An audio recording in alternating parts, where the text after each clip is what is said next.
It's gonna be good. It's gonna be great. It's gonna be better. I can't wait. Making my move. Live for the day. Sing like a bird. Fly like a plane. Come spill with me. Jenny D.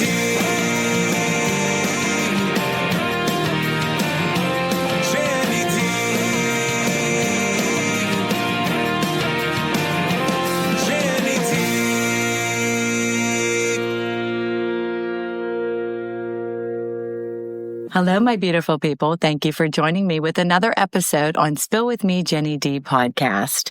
Today's podcast is brought to you by Clair Health. October is Breast Cancer Awareness Month, a time to remember the importance of regular screenings, early detection, and the support throughout treatment. Today, I'm joined by Camille Sciullo, a two-time breast cancer survivor whose powerful journey reminds us what compassionate, patient-centered care truly looks like and how Clair Health's unique approach to treating the whole person made all the difference. Thank you so much, Camille, for being here today. It's great to be here. It's nice to meet you. And thank you for driving so far. Oh, no problem. And I want to thank Erin, too, for inviting me to do this as well. Thank you. Erin has been so great and instrumental in really providing a lot of education and awareness. So let's start off by, can you take us back to when the first time you learned that your breast cancer had returned? What was going through your mind? Well, I had breast cancer at the age of 42, and that was 22 years ago. And it was awful, to quite honestly, one of the worst days of my life to hear that you have cancer, not know anything about it, not know where to turn, who to reach out to for treatment. I tend to be someone who dives into research. I like to research and be prepared. Definitely. And I really felt stupid, like I had no idea. So fast forward now 20 years, I went to have my mammogram done not by St. Clair, but I had my mammogram done on what would have been my 20th anniversary out of breast cancer. Oh no. And I thought, we're going out to celebrate. It's going to be great. Right. We'll be having a great time. And the radiologist, God bless her, came back and said, Camille, I'm so sorry, but we see two masses in the right breast. First time around, it was my left breast, and now it was the right breast. And I said, is this like an April Fool joke, or what are we doing here? And they said, no, you need to go get this checked out. So that began the journey. I went to another facility, another hospital, to have the initial stereotactic and ultrasound guided biopsies done. Right. And when I got the results of that, which was September 18th of 2023, I knew for sure that I was facing breast cancer for a second time. The good news was I knew exactly where I was going to go this time around. Right. And the reason for that is my dear Aunt Lorraine Sciullo, who passed away several years ago, had told me when I was first diagnosed, she said, Camille, you have to go to Ray Budway. You got to go see Dr. Budway. Really? Yeah, at St. Clair. And she knew her. She was friends with her. Okay. And that was when Dr. Ray was working in another Pittsburgh hospital before she came here. Right. So I said, I don't know. I don't know about that. I've gotten other suggestions. I'm going to go ahead and do everything my way. Right. Which I did, and it was okay. But this time around, I still remembered hearing her say that. So I called. And from the moment I placed the phone call until I got to the office, I was treated with such dignity, kindness, compassion. Nobody rushed me. I didn't feel like I was talking to, an AI generated person. Right. So we made the appointment, and I wanted to see Dr. Ray but she was too busy and wanted me to be seen sooner, thank goodness. And so we made an appointment with Dr. Sarwat Ahmad. And it was hilarious because I said, well, is she good? Does she know what she's doing? Is she good? And the interviewing you. Exactly. And one of the dear people, Chelsea Pruitt, who I'd first met over the phone, she said to me, Dr. Ray handpicked her out of about 700 resumes. So I think you're in good hands. You're in good hands. And that did it. And that started the journey here. That's how I ended up here. You know, it's not fun ever to hear that you have cancer on any level.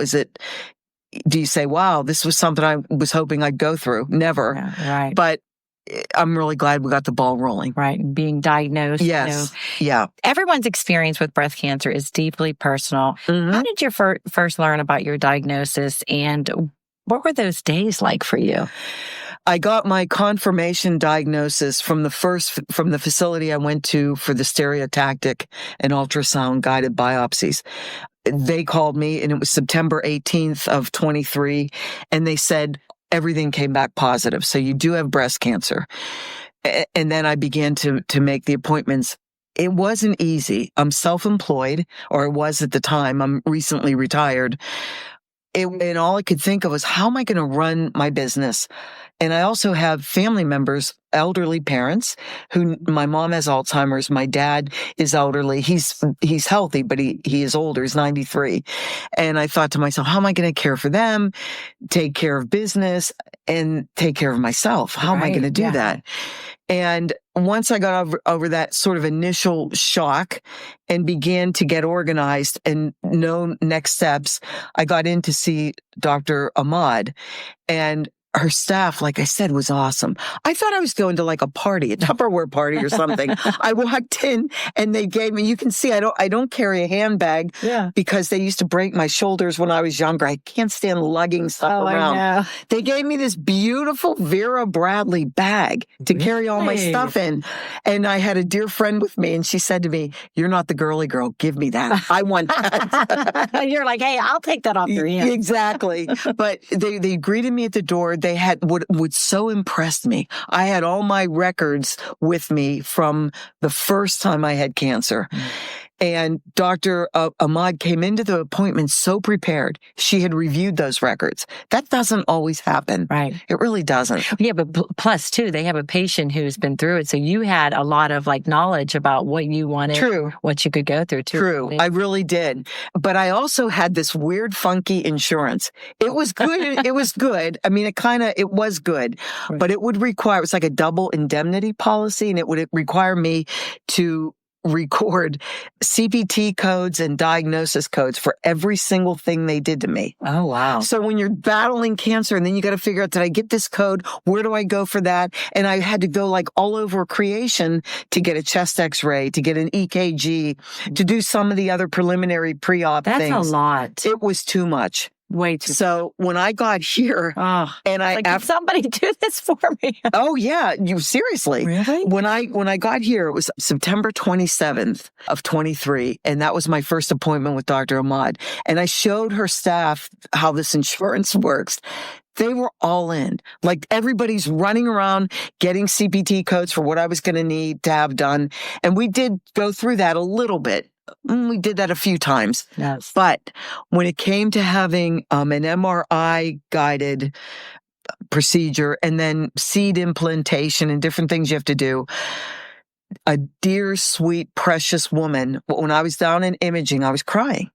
And I wasn't crying because I was in pain. I wasn't crying because it was cancer. I was crying over, how am I going to do this to get this paid for? Right, to get the reimbursement of. To get and not screw it up, because that could take even longer. Oh, what a terrible burden to have, Camille. It was awful. It was awful. On top of everything else, it's that's the last thing you needed. Exactly. Really. So down in imaging, I met some absolute angels. Absolute angels. And one of them, I just want to make sure, because I want to make sure I say this right and do this right. Yes. The first person that I met was Marisa, and she was the manager of medical imaging. And then she introduced me to Naomi, who I believe isn't here anymore. They were so kind, so wonderful. And Marisa, once she knew why I was crying, she said to me, wait a minute, I'm going to see if I can get you some help. So she took off. And I have to say, even before that, there were two wonderful gentlemen who started this imaging process with me. Right. They were so kind. One of them was Jonathan and one of them was Kaz. I'll never forget Kaz. Very tall man. He had the body images, tattoos, and what have you. He couldn't have been kinder. He had a heart for what he did. It was absolutely obvious. His heart was every bit as large as he was in height.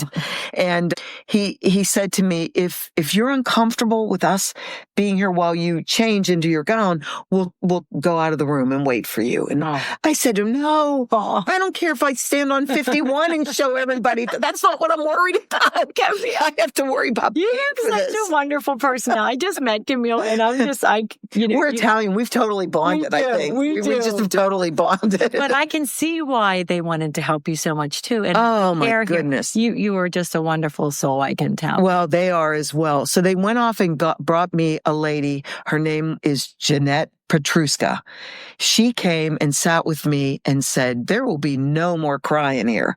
If that's what you're crying about, you have cancer in 2 spots in one breast. If this is what you're crying about, we're going to take care of you. We're going to help you. She gave you tough love. She gave me tough love, and she actually did what she said she was going to do.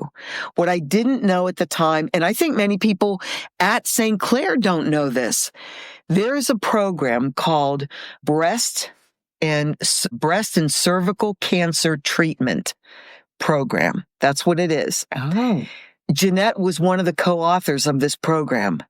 It's a form of Medicaid to help women who are going to be low income or are low income due to their circumstances, and they get tremendous help through this. That's a wonderful service. She told me about it, and I said, I can't do that. I don't want to take from somebody else that might need this more than me. And she said to me, honey, you need this. Right. We're going to help you. Need it. She sat with me. She helped me with the application. She really was a godsend. I went home after all of this. That day was a very bad day and a very good day. And when I got home the next morning, I called whoever she gave me the names of. I called. Mm-hmm. We submitted. Oh, the application came back over to Chelsea, who got Dr. Ahmad to do her part of it.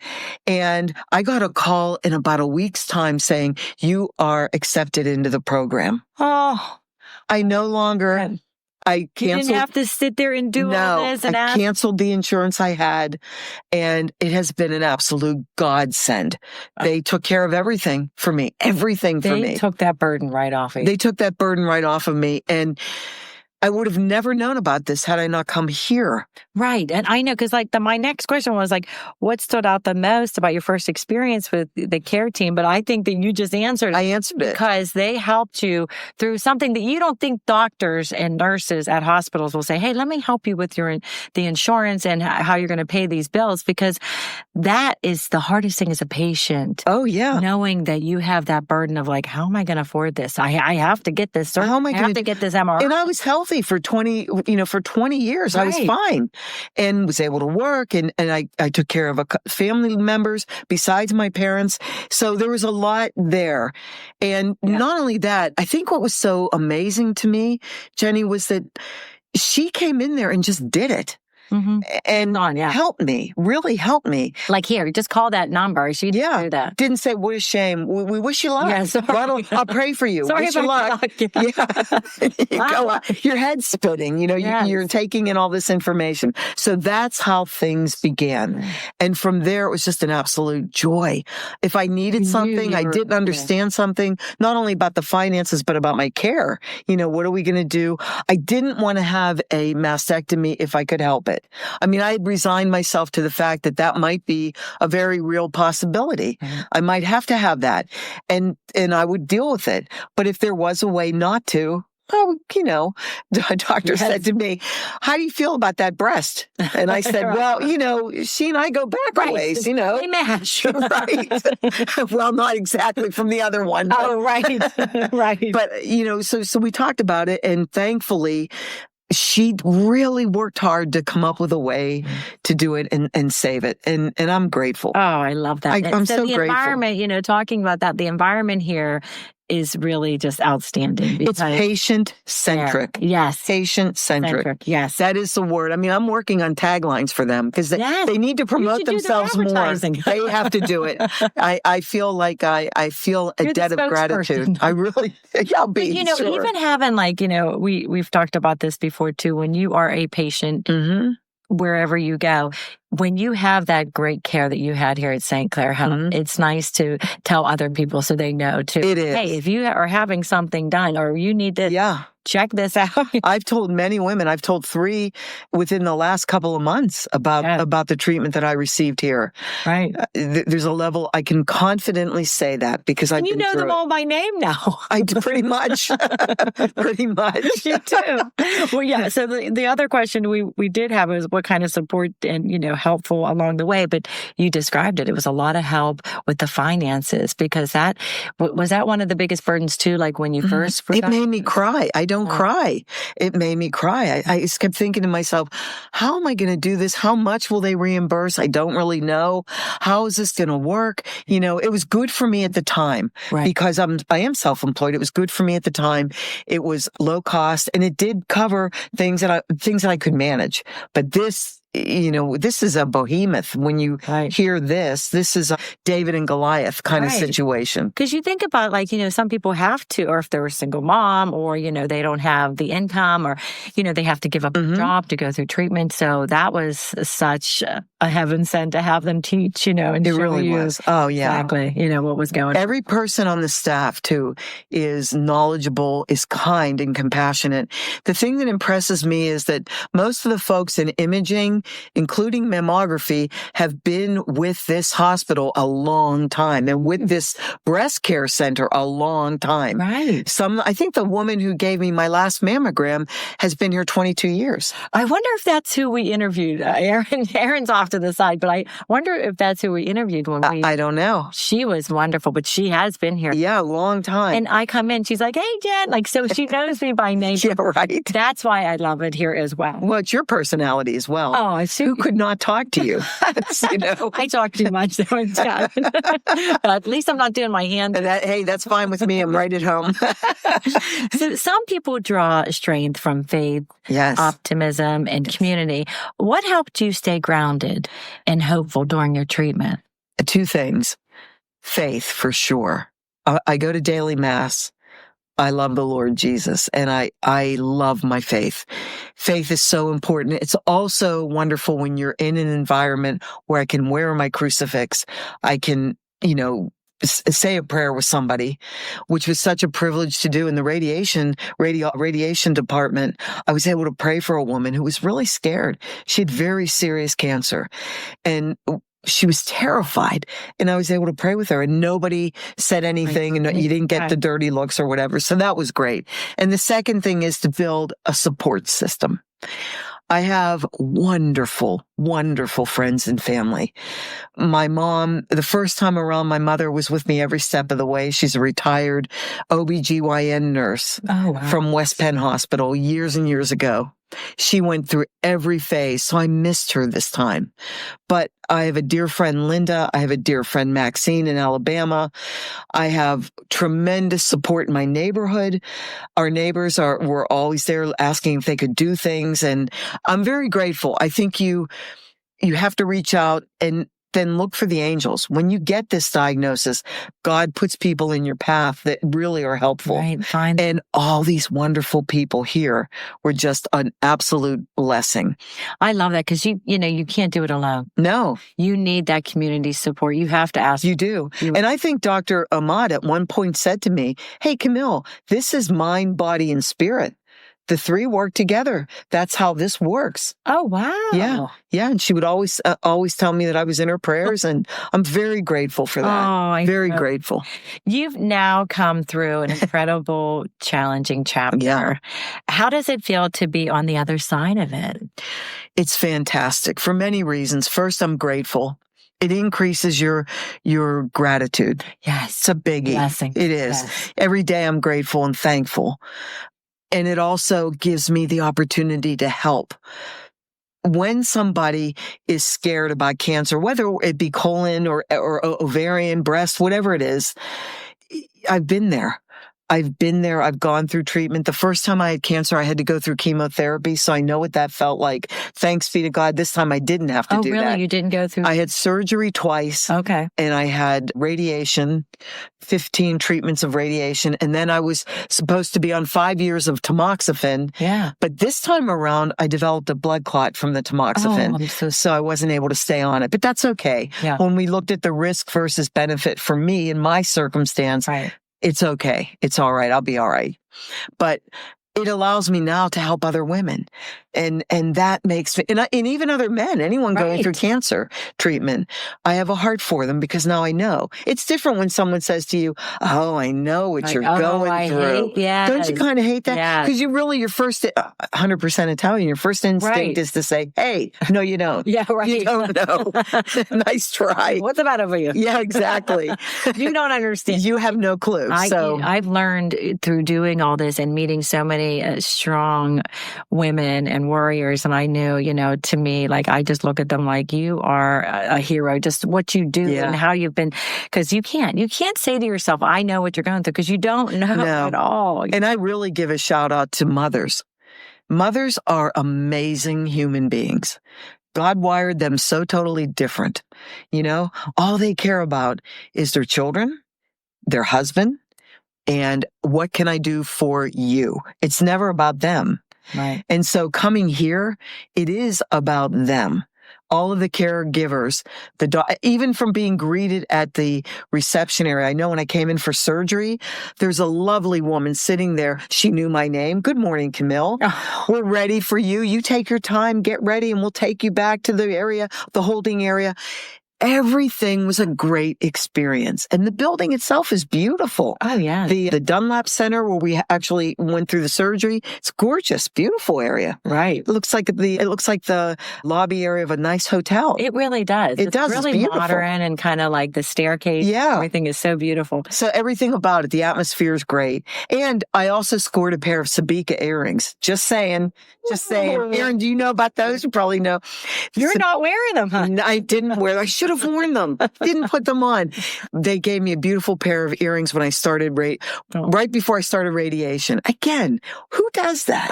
Hello. No, I don't know anybody that does that goes above and beyond, the treatment. So looking back, I think you might even answer this. What was the single most impactful moment that assured you that St. Clair was the right place for your care? Oh, I would say the expertise of my doctors. Yes. And the first one who I will always feel love and gratitude for is Dr. Ahmad. She was one, because I went in there thinking I had to have Dr. Ray, who at some point I will, but she just came in and did things that were phenomenal. Never rushed me. I don't know when you've been to the doctor the last time. You usually have like 12 minutes. Right. With your doctor, your PCP, whatever. You better get your list ready. Get it ready and then talk fast. And, And I do in Pittsburgh, we talk fast. We do. And it's a good thing in that case. Right. But here, they took the time, really took the time with me. I was here over an hour and a half my first visit, between trying to figure out my health and what was going to happen there. And she walked me through beautifully everything. Oh. And then the insurance. And then setting me up for my next steps. It was at least an hour and a half. And I could not be more grateful. At the end of it, I even apologized. I said, I'm so sorry. I think I took way more of your time than I should have. And she said to me, don't ever say that. No way. She said, this was very productive. We needed to have this time. Right. And they're learning too, with, meeting the patients and hearing about their experience and their care, because everybody's different. Sure. Now, what message or advice would you share with someone who has just been diagnosed and is feeling unsure about what comes next? Two things. First of all, be hopeful. Please. You give yourself about, I'll tell you, you can have about 30 minutes to feel bad, and then be hopeful. There are so many advances in treatment. There are so many wonderful doctors, so many wonderful things that can be done now. If you get a diagnosis now that couldn't be done 10, 15, 20 years ago. So be hopeful. And you are in the best city and state, I believe, in our country for healthcare. We are surrounded by tremendous doctors, nurses, surgeons, technicians, oncologists. So please, there's so many things to be hopeful and to be grateful for. I love that. I feel like that was you had like this commercial. I was like, Camille, that was so beautiful. And I was like, oh my gosh, hopeful. I love that. And it's all about hope. We are blessed. We are. We are very blessed here in Pittsburgh. We are so blessed. Yeah. Yep. Is there anything else that we didn't touch on, Camille, that you'd like to talk about? Anything else that you'd like to thank anybody or? Just one more shout out. Yeah. Is that okay if I do that? Absolutely. Absolutely. Yeah. I want to thank Michael Flanagan, the CEO of St. Clair. I want to thank you because your model here works. Please, I'm asking you as a patient, please maintain it, keep it, continue to bring in people who are of the caliber that I've encountered. It's all so well worth it. These people are your differentiators, and no other system in the city can match what you all did for me. So I want to thank you as well, Mr. Flanagan. Oh, I love that. That was wonderful. Sure. Thank you so much for sharing your story today and just being here, because your story is going to help so many other people out there that are listening and that are struggling with that attitude of like, this, I'm going to be fine. Yeah. I'm going to be, this is going to be okay. That's for them, and also helping to direct them here. Right. That's important to me because, again, I really believe strongly this is a brand that has not enough awareness. No. It just doesn't. Right. I was talking to Darren about this too. It's like, this is a community hospital. Mm-hmm. Not many left. No, right? Right? And I feel like you do get that special treatment, because you are one-on-one with people. Like, you're not just a number, or, you're not line out the door. And like you said, you're not in and out. You're getting that quality time with your physician. It's second to none. It really is second to none. Yeah. And thank you for reminding us, healing goes far beyond medicine. Oh, yeah. It's about compassionate care that sees every part of who we are. And that's exactly the kind of care every patient can expect at St. Clair Health. From advanced breast cancer treatments to financial support programs and incomparable support services as well. The team here is to help you through every step of your journey. If you or someone someone you love is facing breast cancer diagnosis, visit stclair.org/breast care to learn more about the services and support available through St. Clair Hospital Breast Cancer Care Center. Thanks so much for being here, Camille. Oh, you're welcome. I feel like I've known Camille forever. I know. You have I think we have to go get a cocktail after this. Okay. Aaron can come with us. Absolutely. Absolutely. Thank you for having me, and God bless you and all that you do. You too. Yeah, thank you. Thanks for listening to another episode of Spill With Me, Jenny D. And thank you, St. Clair Health, for being a sponsor. Take care. Come spill with me.